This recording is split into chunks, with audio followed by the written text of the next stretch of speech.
Okay.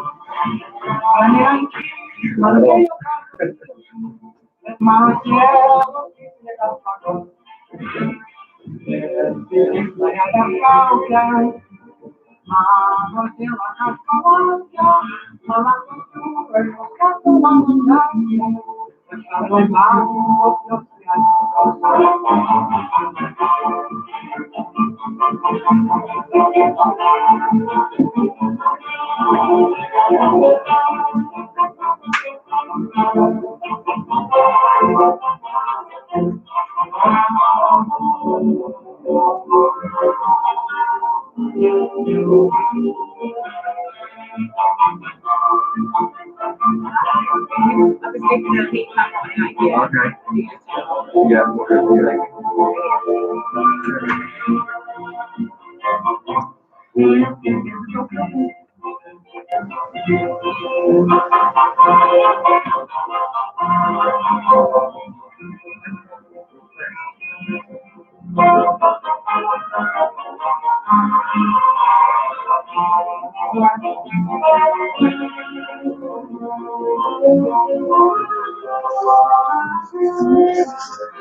That sounds like that. Sounds like good music.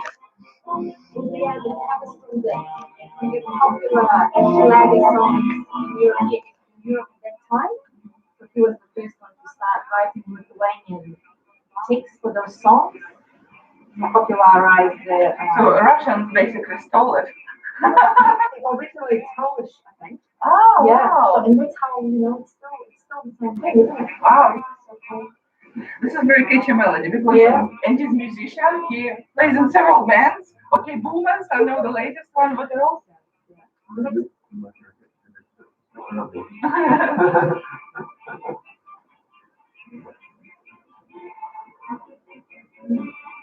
You want this? It's all Very recognizable. Got it. About 15 seconds from now.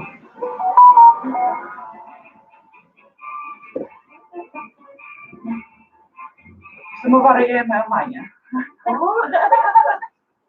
Wow, welcome back to Taranaki Foodies with Area 41. It's us, Alina Williams, Andy Bassett, and our guest, Christina Weston, upholstery artist, furniture rebel, and foodie from Lithuania. Hello, Christina. hello, Andy. And everyone else? Wow, we have the whole team here today. Kerry Williams and Nathan Griffiths are on video. We're filming live on Facebook group page, and also we do it on Twitter and YouTube. It is our omni-channel radio show. So we have Christina, and I'm dying to ask you several questions because you're such an interesting personality. I've read about you, I've seen you in a lot of situations. So first of all, what is this song about? As I mentioned earlier, it's about my hometown, Palanga, and it sings about lost love in the cold waves of the Baltic Sea. That period, interwar period in our country was revived the music, the dancing, the culture. So it just something very very close to my heart. Oh, awesome. I don't know, Andy, did you like the music? Yeah, of course. Yeah. I love old music. That's good. Oh, that's Twin how, Wars era. Yeah. how he characterized your music. It's old music. I agree, but it has because it has the character. So I'm used to people calling my music old music. I don't know. What is hello in Lithuanian, by the way? Labas. Labas. So labas, Christina. Labas. Labas. Thank you. How many languages do you speak? I know that it's some rare number. You're fluent in so many. I could say four. Lithuanian, English, Russian, French, but I keep forgetting French because I don't practice it enough. So Wow. What language do you think in? English English? and Wow. Lithuanian in certain situations when I speak with family and friends. Yeah. It's a bit sad. I find out that work matters are much easier for me to discuss in English. I even think it. Yeah. But I mean, when I talk about literature or art or something I learned at school, it's always in Russian. Angie, do you speak any languages? How about English? You could have Upholstery. Uh, Real. The real, wow. Kia ora. Awesome. Christina, how did you come to New Zealand? Oh, about a decade ago now, I met my husband in Palanga, the same town the music was on. I was working in a tourist office, and he happened to be a tourist in that office. Wow. From there on, here I am.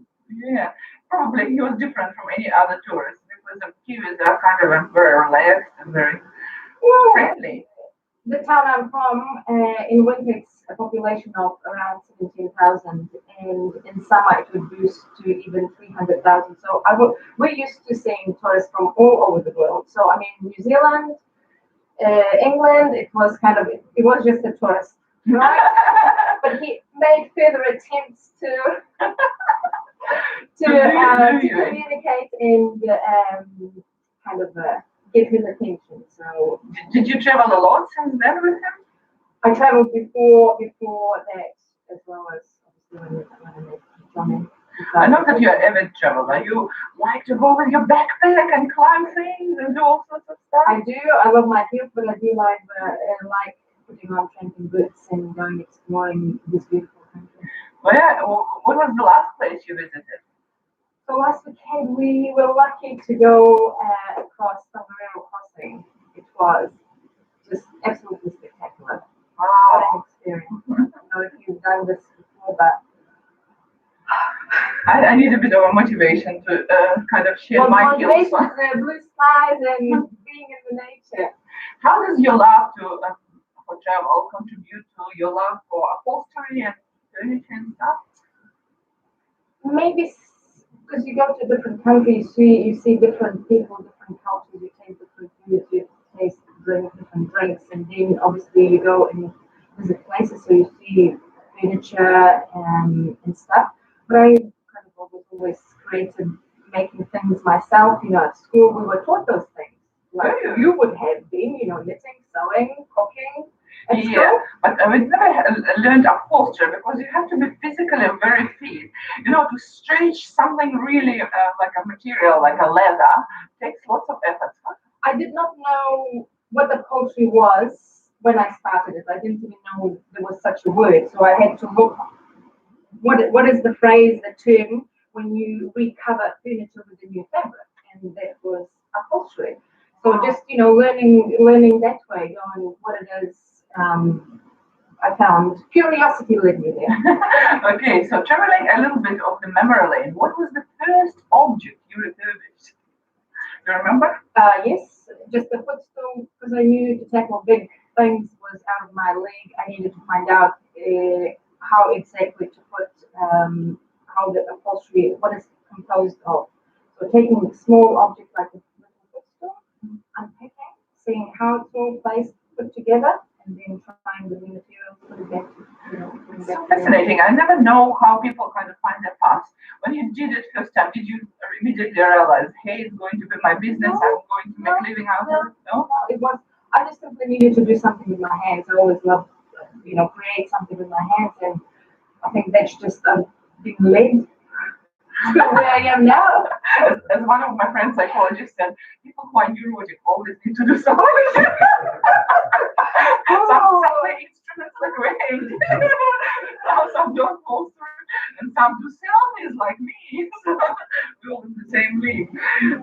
So obviously, I did a research on you before inviting you. Your philosophy statement says, following and reinterpreting traditional upholstery techniques, adding artistic perspective and drama into the mix, vintage, retro, and mid-century modern style, furniture is revolutionized into wicked creations as commissions and works to sell.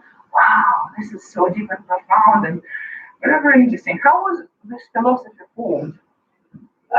Upholstery is quite an old trade, and it evolved with centuries.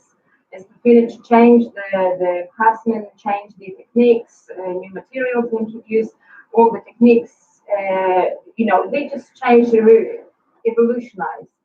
And me being me, the importance was to learn the basics of the actual trade of what upholstery is, gathering tools, knowing the basic techniques, and then thereon trying to put my own creative spin on it. Wow. I'm like in the kitchen. I'm the same in the workshop. I can't necessarily follow the recipe to the T. I'm trying to add my touch and my flair to the finished product. And it does well because I love color, and I've been to your workshop and I was smitten by the color, by combinations, by how brave you are. Because when you imagine upholsterer, straight away in your mind you imagine a dusty little like a place under the main buildings and things like that. And a person who will do something like put a color on a little worn piece or something, just do a little bit of a stitching or something like that. But what you do is actually quite interesting. I haven't seen anything like that. Sometimes you combine things from different styles, like geometrical with floral, which was a no-no, and I don't know, 20 years ago. It just when you're in the zone, things just come together. Yeah. The colors, the pattern. I can see the chair sometimes from when it comes into the workshop. I see how it can look after, and I just have a vision. Sometimes just putting things together, it just comes out like that. When we work with clients as well, there's an area of questions I would ask, and then try to present them so that we can narrow down the colors and patterns and so they're participating in the process, they right? do participate, and then leaving a little bit freedom for me to finalize it, add a bit of a quickness possibly. Oh, that's working all right. Also, another thing I would like to discuss, and maybe Andy will be interested to add some questions. You are a known impersonator of Frida Kahlo. I've seen photographs. You made a special outfit that resembles your outfit, and you proudly rock the monobrow.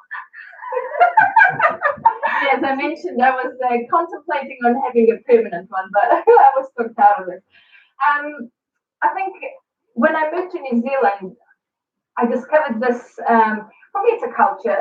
The ability people, dress up parties.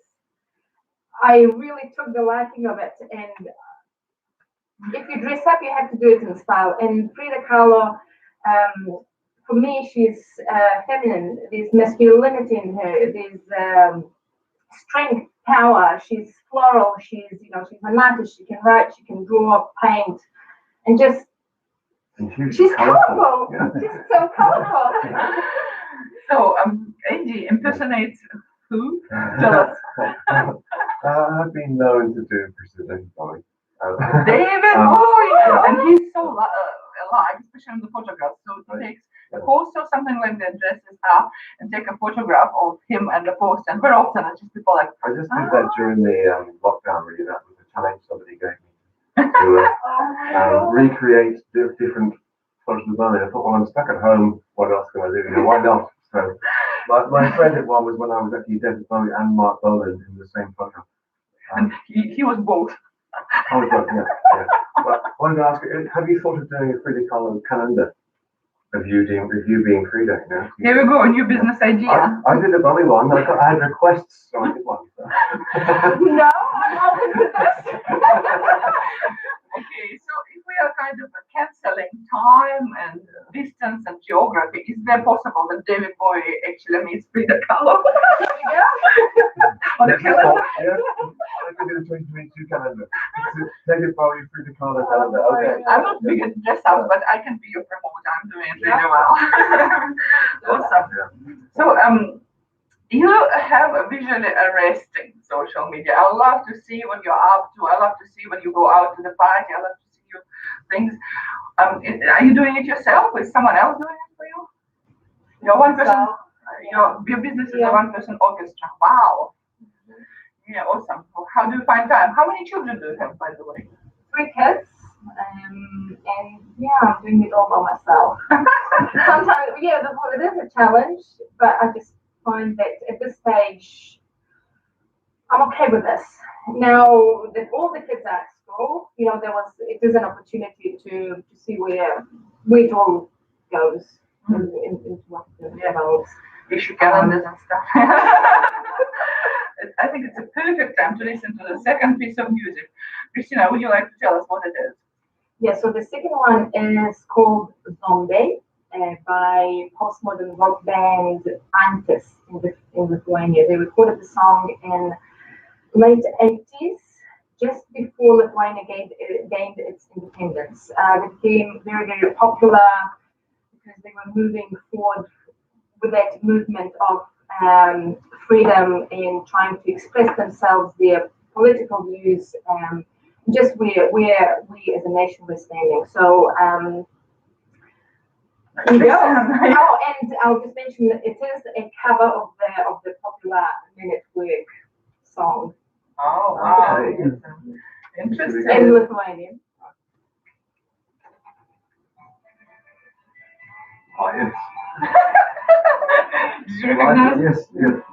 So they were the rebels. A team of architects decided to have a party and do a concert for their guests, and they became so popular, and then the movement just continued. So that spread out through the three Baltic states. Called the singing revolution started in the rock march began. That's okay. Yeah, as long as there's I just wouldn't want somebody just wandered in. So, it's quite interesting that you mentioned all this, because later on I was going to ask you the question about all this independence and other things. It's a huge thing, isn't it? Yeah, it's politics, it's history, and combination. Personally, yeah, without it we would not be here. I kind of trying to be, accepting what it is, what it was, and we're creating our futures now. So there's no point of really looking back. But the facts are here. It was tough times. Yeah. So for those who are listening to us on Facebook, Christina is going to prepare her food for us, and after this music break, we're going to try it. How about we'll start now? Yeah. I'm so excited. And do you like it? I don't know how much you like sweet things, but this is a very special one. It's called Ants Hill in Christina's interpretation. In Ukraine, we call it Ants Nest.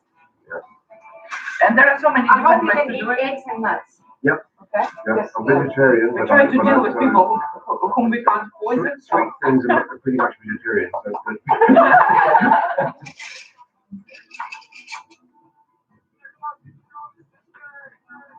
To listen to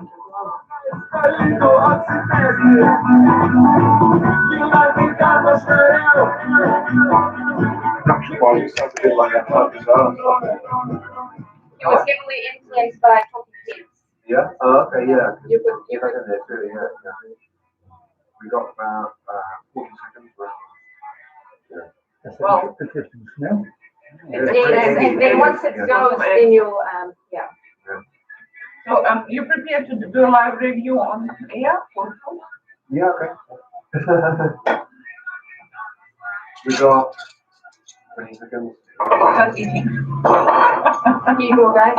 Help yourselves in. Just a quick taste before I... Yep. And this is a must as well. Oh. Hello. Hello. Welcome to Taranaki Foodies with Area 41. We are so excited because, did you hear that I'm celebrating? Because it's a very rare person in the studio today. It's Christina Weston, upholstery artist, furniture rebel, and foodie from Lithuania.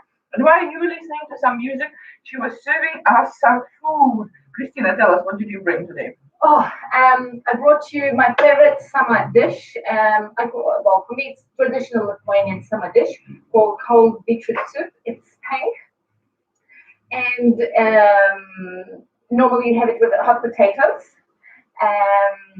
It's refreshing. It's tasty. It has beetroot. It has Cucumber, spring onions, and kefir or buttermilk. Oh, wow. Yeah, awesome. It's good. I'm crunching away on Oh, this. yeah, right. Yeah, I've been really enjoying it. It's so I thought that refreshing. was Angel's so happy in playing music. Maybe he'll trade his music for food tasting. Yeah, I can do both. Can multitask. So easy converted. Christina, we have to have you on board. Converting people into foodies. So we have a similar dish in Ukraine and in Russia, obviously. So it's also called one, but ours are a little bit more watery. Maybe we don't use the same type of a kefir Or maybe you just add more water. Really, Yeah. you probably add more water into your dish. That's all. yeah, buttermilk. Sometimes we use buttermilk, sometimes kefir. Yeah. It is very, very good and it's so wholesome because you can add some cold meat into it, like chicken or. It's normally served like for lunch. You would have it with cooked potatoes. So you just boil all the vegetables except No, those. there's nothing boiled. Everything Oh, is okay. raw apart from 10 beetroot. So it's actually a raw dish. With Yes, with there's some- no cooking involved. Everything you just from the fridge. and it's also fermented because Yes, kefir is. probiotics and beetroot is a super Tell us, do your children eat this dish? Be honest, now honest to Now, I'll tell you, when they were little, Mhm. yes. As they are growing up, I think they're finding this color very funny. And it's like, another version of beetroot soup they do eat, which is washed or beetroot, just hot Yeah. beetroot soup. Wow, this is pretty amazing because I actually like it a lot, and for me, this is a kind of like memories of childhood and things like that. Everyone wants to go to, So you know, I do treat my guests at home sometimes to this, and open-minded guests. Yeah, open-minded, yes. Yeah. Nathan Griffiths, who is the social media manager, can give us the review on the dish. How about that? Yeah. I'm so excited about this dish. I'm eating it from a paper cup with a spoon. Like you mentioned, it's bright pink, so I don't know what to expect. It reminds me of a smoothie, and it tastes Only crunchy. almost as sweet, but with the Mm. crunchiness in it. Yeah, crunchy is the cucumber. Also, I think a great thing is Christina did mention that you normally serve with hot potatoes, and those of you who are just listening and are not watching on Facebook may not know, but Christina has supplied hot potatoes for us. This is wonderful. I'm just happy to just remind me every now and then I've got to do something here. Well, we always need supporters and people who help us. I've noticed that you brought some other things. What are these other things that you have in your container? In here, again, this summer's favorite. I just somehow remembered this year. Another salad that we quite often have just with barbecue or any other barbecue meat, and it's cucumber, tomato, onion, and some salad or like a side dish. I remember when I lived in Siberia with my grandma, this was the staple. And while here I use lemon juice and olive oil, sour cream was actually the dressing for lots of salads. Even if you take the most rich sour cream, it becomes a bit runny with the juices of the vegetables and gives like a little bit of acidity, some creaminess, and it just basically on a piece of a fresh bread is the best snack.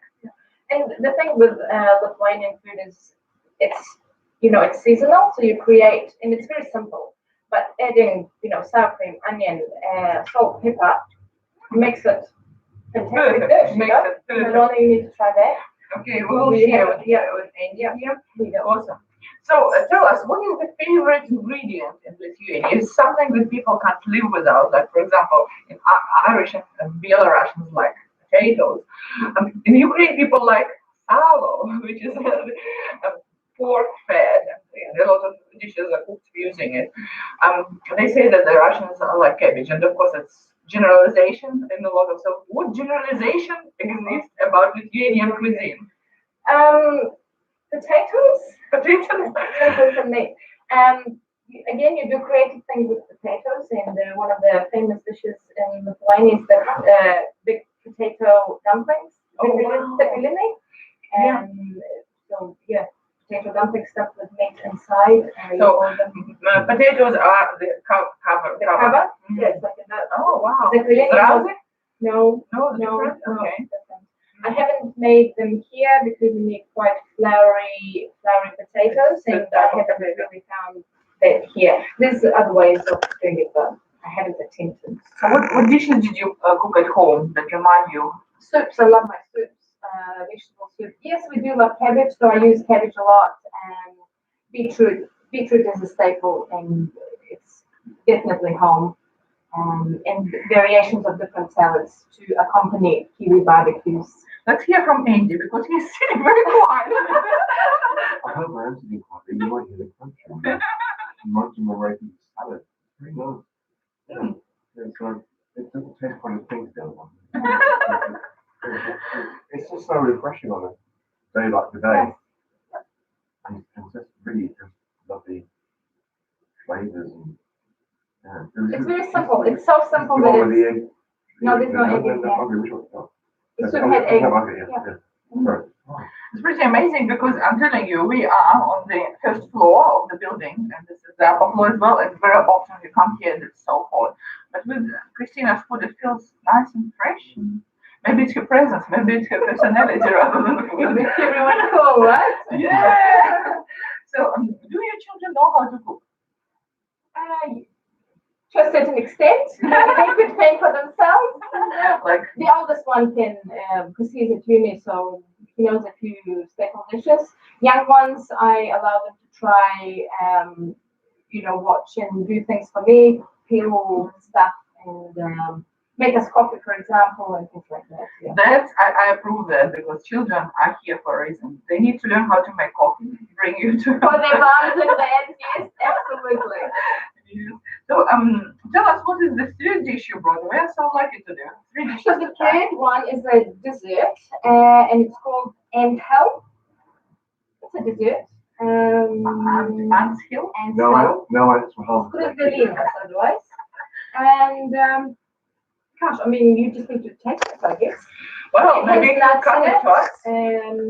Has nuts, poppy seeds, and a special prepared dough that's been cooked, and then you construct the actual Wow. ankle structure.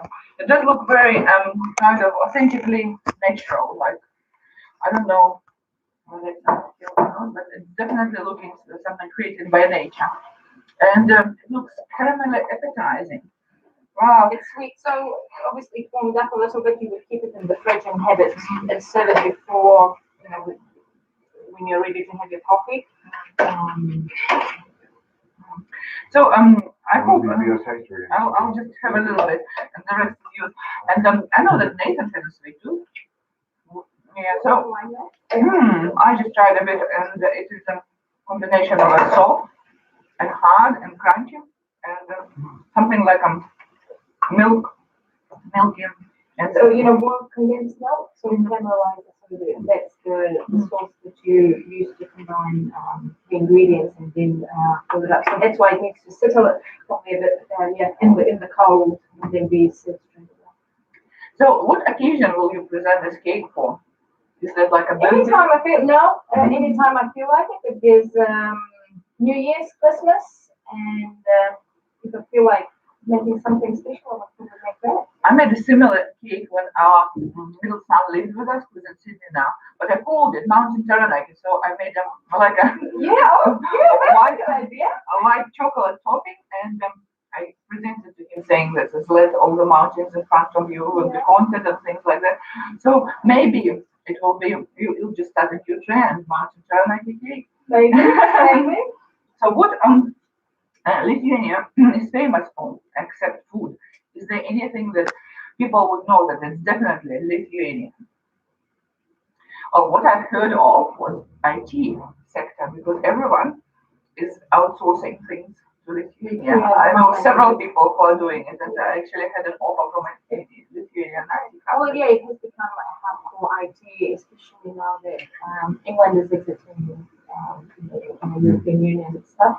And Lithuania, it's known for its textiles and beer products, horticulture and countryside, and it's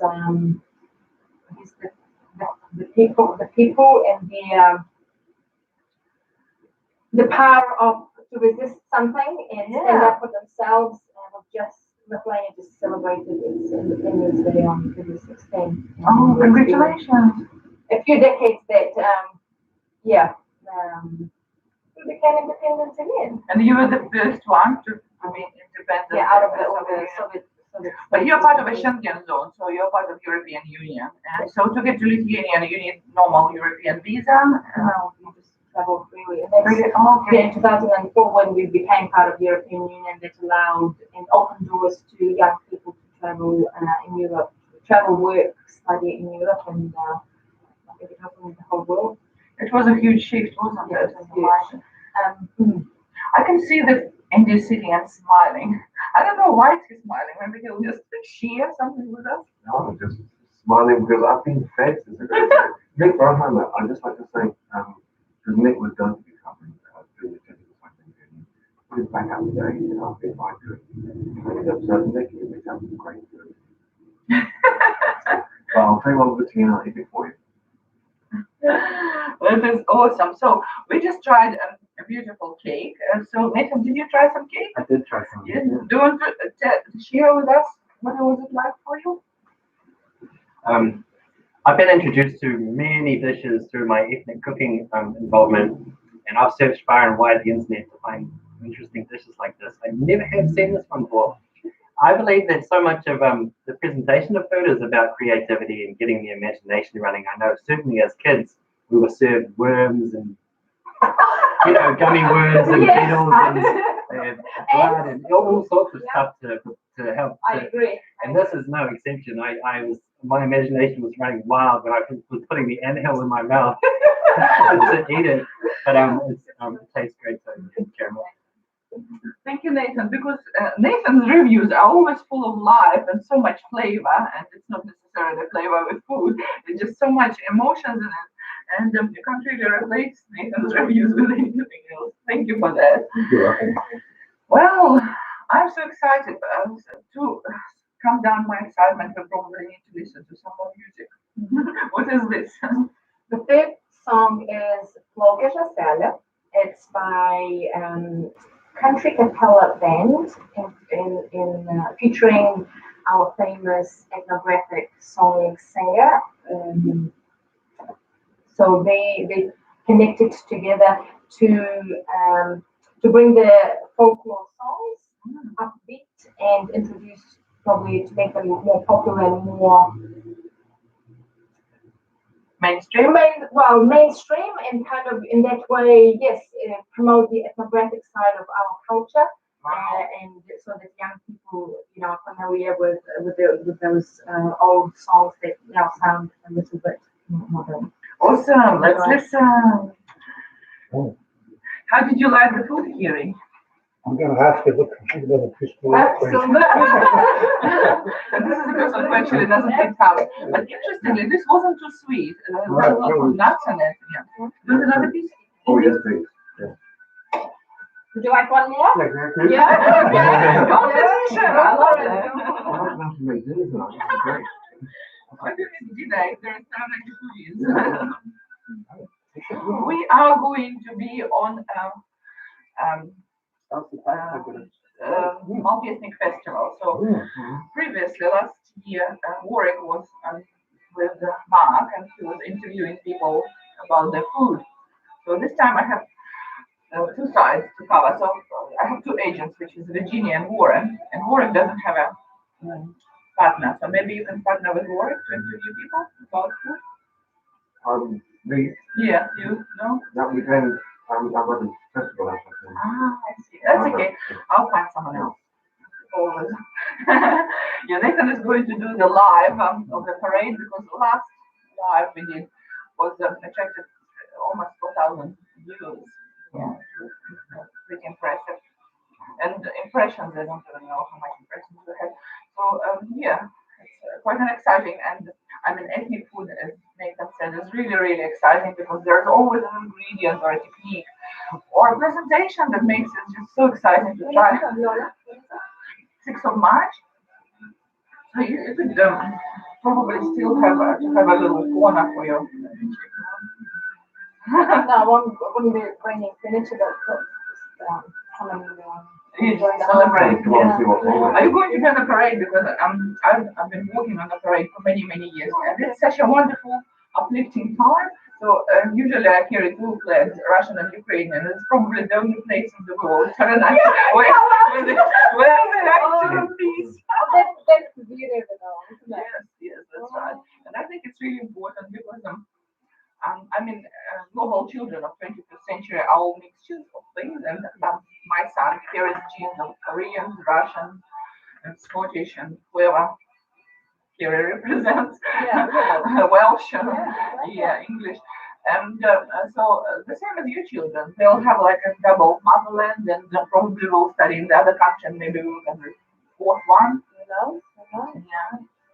Yeah, so it is quite an interesting movement at the moment in the support of the diversity and inclusiveness. So, You honor your background. Will this be getting you mentioned? No. Yes, we have to mention I this. don't have to. I just think that I make it doesn't have any specific background. It's just except the Yeah. behind. I think it really suits the whole setting. You know, we had summer things here. If there anything you want to promote, new event or something that you have happening with you, because after that I'll do the wrap up. Because we already have been talking for 40 minutes. You've got about half a minute left before. No, that's right. Yeah. So I'll just say thank you, and then I'll do the wrap up. And say thank you as well. Unless anyone wants to add something. No? Good. So, 10 seconds, really. Yeah. I do. Welcome back to the studio of Taranaki Foodies with Area 41. It is Olina Williams, Andy Bassett, and our amazing guest, Christina Weston, upholstery artist, furniture rebel, and foodie from Lithuania. Christina, thank you so much for coming. This was so much fun. You're such an interesting personality, so bright. Thanks, guys. Thank you for having me. It was an absolute pleasure Yeah. to share with you my country and my heritage, origin.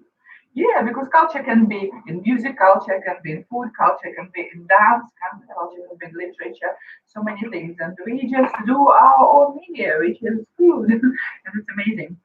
So a few words from our sponsor, Area 41 on Broad Street. Try the new cocktails menu, suitable for red girls' nights out or group get-together. Ask the sommelier about their wine lists too. Thank you for listening to Taranaki Foodies with Area 41. Now we are going to take some selfies and post them on Instagram and Facebook. Tune in to 100.4 FM every Saturday at 4 p.m. Remember, there is a live recording of this interview online on Taranaki Foodies with Area 41 group page on Facebook. Meet you next Saturday at 4 p.m. on airwaves. Bye-bye, my Gourmetarians. Bye-bye, everyone. Bye, everyone. Thank you. Thank you for